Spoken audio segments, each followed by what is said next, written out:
Welcome back to Count Me In, IMA's podcast about all things affecting the accounting and finance world. I am your host, Adam Larson, and this is episode 138 of our series. Our featured guest for today's episode is Don Scherer, founder and chief executive officer of Crossborder Solutions. As CEO, he is responsible for determining the strategic direction of the company.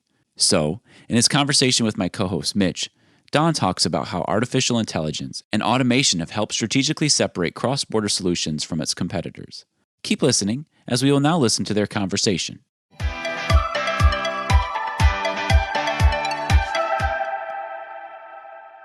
So, Don, for our conversation today, I would first like to ask, how has your experience with founding and growing a firm, working as a CEO and an entrepreneur, really helped you shape the development for cross-border solutions and everything you're working on today?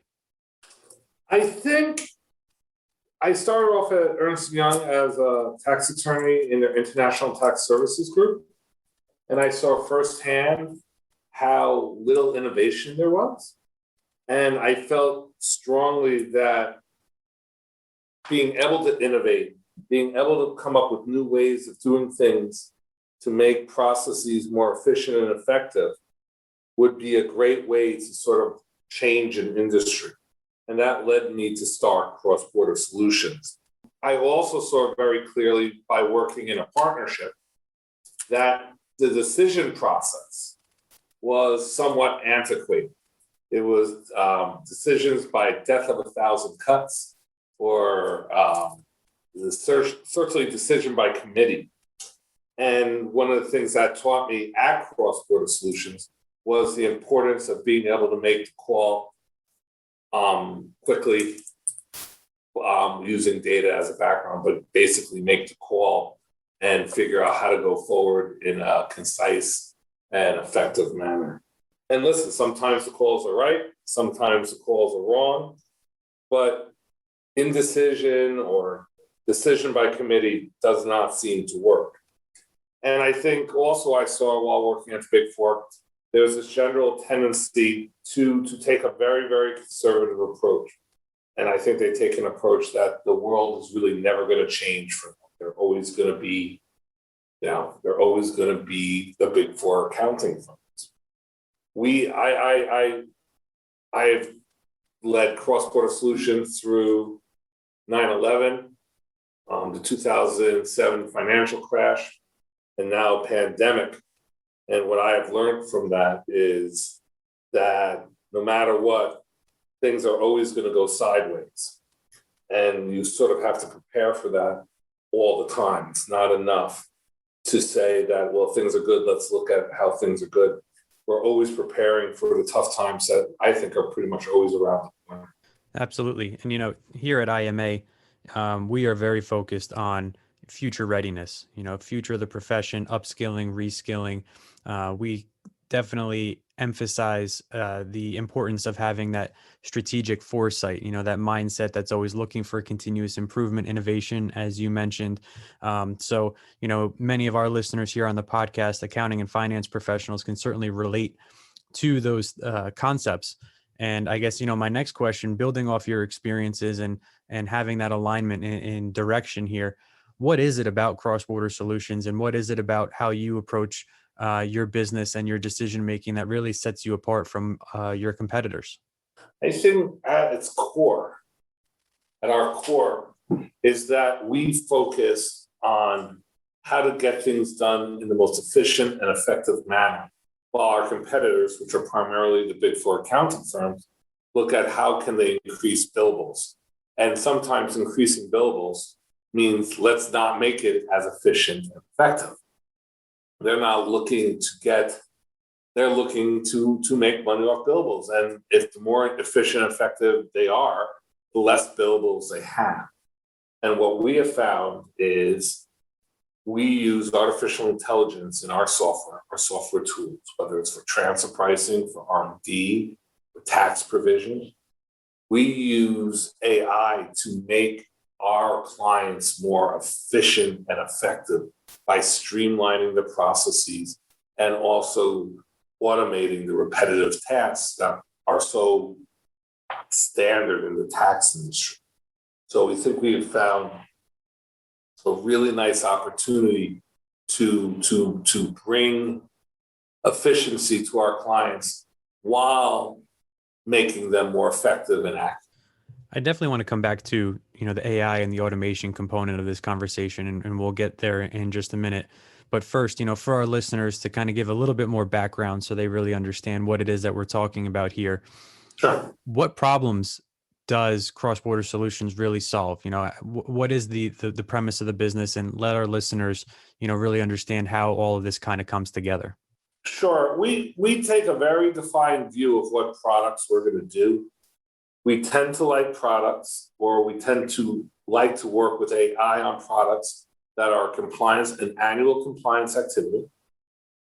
That means it's done every year.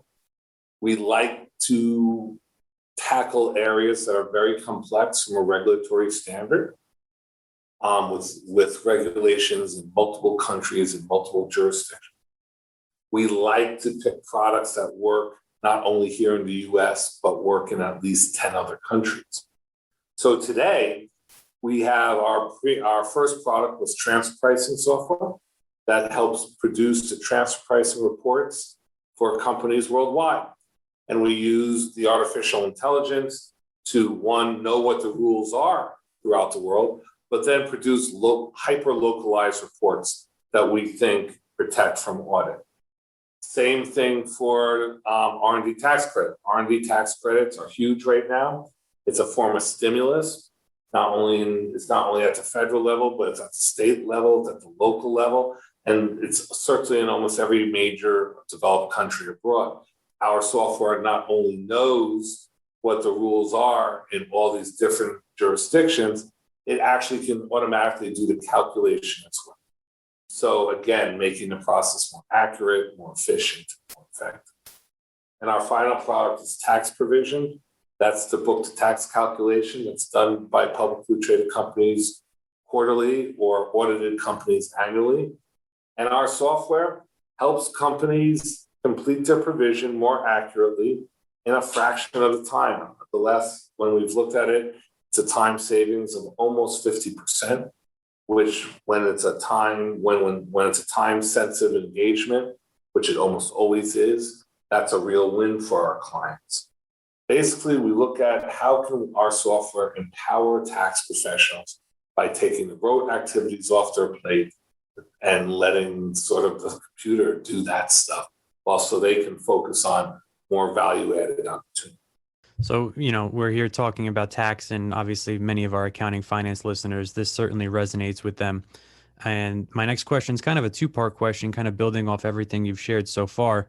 You've shared with me ahead of time that there are some tax changes that are slated for the latter half of this year. And I'm just curious, what information do you have about those changes that you would like to share with the listeners? And then what is it about your company, the AI that you're leveraging that is in place that will help your clients kind of work through these changes once they come about? Sure. It's a dramatically changing tax landscape, not only in the US and abroad. What we have found is governments worldwide right now are trying to find ways to get money in their coffers after the pandemic. This is a huge issue for most countries. They've spent a fortune on COVID, and now they have to figure out a way to pay for it. One way certainly to pay for it is through transfer pricing. We expect that in almost every country in the world, if you have a subsidiary operating in that country, that subsidiary would be audited for their transfer pricing in the next 3 years. That means there's going to be plenty of penalties, adjustments, and it's going to be expensive. And the only way to protect yourself is to get the reports, localized reports that show that your transfer pricing is correct. Our AI knows what the rules are in all these different countries that are constantly changing, and allows our clients to produce these studies that protect from penalties and adjustments and do it for a fraction of the cost and a fraction of the time. It's the same thing on the tax credit. It's not the same thing on the tax credit side. Everyone in the world is trying to stimulate their economies coming out of the pandemic. Tax credits are a great way to do it. Certainly the R&D tax credit is a great way to do it. But in every country, the rules are different and they're changing. They're making it more liberal right now. For instance, it's easier to get an R&D tax credit today than it ever was before. But I think we counted up to 380 jurisdictions in the US that do a tax credit for R&D. Our software knows what all those different jurisdictions are demanding, and not only and automates the calculation, which ensures that the taxpayer or our client is getting the most bang for its buck. Again, what you see over and over again is a changing regulatory environment, increased scrutiny, and sometimes even increased opportunity. And by taking the AI not only understands what the changes are, it actually can help you take advantage of those changes. Now, from IMA's perspective, kind of building on this a little bit further, once again, we always emphasize to our members, to our listeners here, anybody in the profession, that while AI automation is great, we must maintain our own professional skepticism, right? We still need to maintain our own technical skills and be aware and upskill with our familiarity and experience with these technologies. And I think you agree with that. I mean, I think you shared that there is a need for this blend of human knowledge and artificial intelligence. So from your perspective, how much of the human knowledge goes into preparing for these changes and confirming these changes? And then from like a technical standpoint, how do these two relationships really work together for you? We view AI as an assistant, a companion. We don't think AI does it all. And we have, at least when we're preparing or working with clients, we not only have powerful AI, but we have consultants that work with our clients alongside of it. And certainly our clients work alongside of our software and our AI. We don't think AI replaces the human element. All it does at the end of the day is make it much more efficient and effective to work in the environment. It's a helper. It's a tool. I think people think it's going to replace people, but it's not. It's just going to let them focus on other areas of the business that need more subtlety, so to speak. AI is pretty black and white. It doesn't do subtle extremely well. And so there's always going to be a room for humans and human ability, human knowledge. I think it's just a way that this AI helps enhance that. So we kicked off this conversation and we were talking about, strategic innovation and continuous improvement, things like that. And I kind of want to go back to that now that we've established the importance and the value of AI in this. How else are you innovating? What else are you looking at and hoping to implement that will enhance your business offerings? We're constantly looking at new products, new areas to go into, while we also enhance our current product categories. Transfer pricing continues to expand into every country. The regulations are constantly changing. So we continue to help to make sure that our clients have some of the best tools at their disposal. For instance, this year we launched Crossborder Update, which is a transfer pricing update tool, where you literally, the AI reads a transfer pricing study and then automatically updates it with very, very little human intervention. That's a pretty cool tool. On the R&D tax credit side, we're constantly adding new countries, new jurisdictions. We're constantly updating the rules around those jurisdictions. And what we have found is that by using AI and by using technology, our clients have been able to gain many more credits than they normally would have, but also more that are defensible. So we think that the R&D tax credit space is certainly benefiting from this. In the provision space, it's all about time. It's all about time and accuracy. Well, we say it's about time, accuracy, and transparency. Time, usually a publicly traded company will have 1 week to produce a tax provision, and It's always under the gun. Numbers are always changing. So as I mentioned before, we can cut that time by about 50%. Accuracy. Everyone in the tax provision world uses spreadsheets. These spreadsheets are hard to use, but most importantly, they all contain errors. Some of the errors that they have are doozies. You really can impact the number by having a formula that's off. Accuracy is a huge thing. Finally, there's transparency. Auditors want to understand how they got to that number in the tax division, and right now it's very hard for them to do that. Our AI and our software allows companies to solve for those three things and really make sure it's more accurate. It can be done much faster, and most importantly, the results and the calculations can be shared with the auditor, so the auditor has comfort in signing off on the tax provision numbers. Well, to wrap things up in our conversation right now, I have one last question, and again, it's going to be a two-part question for you. Sure.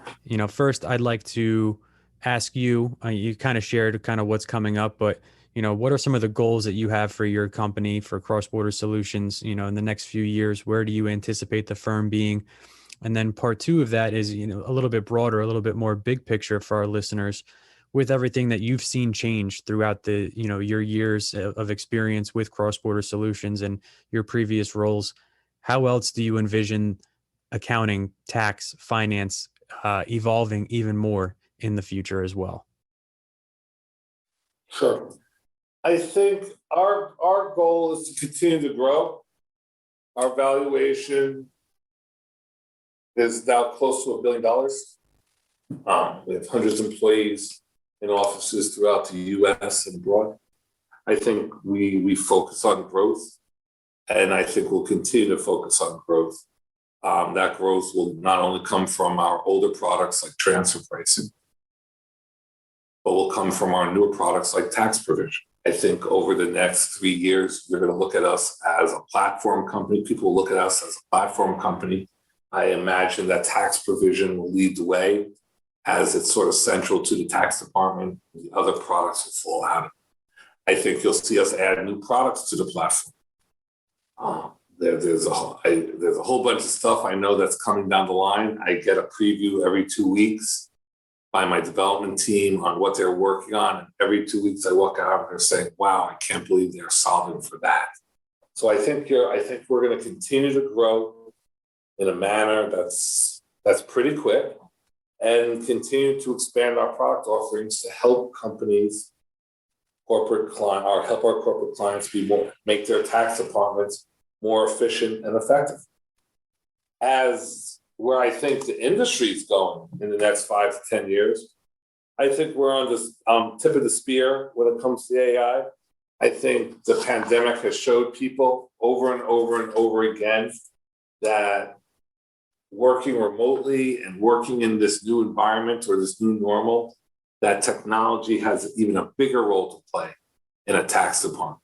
The concept that you have to be able to work with people across the world at a moment's notice, I think is now firmly embedded in the corporate lexicon. So I think you'll see more and more companies moving to technology platforms where they can get their job done in a more efficient and effective manner. And again, we think our platform will help them do that. This has been Count Me In, IMA's podcast, providing you with the latest perspectives of thought leaders from the accounting and finance profession. If you like what you heard and you'd like to be counted in for more relevant accounting and finance education, visit IMA's website at www.imanet.org.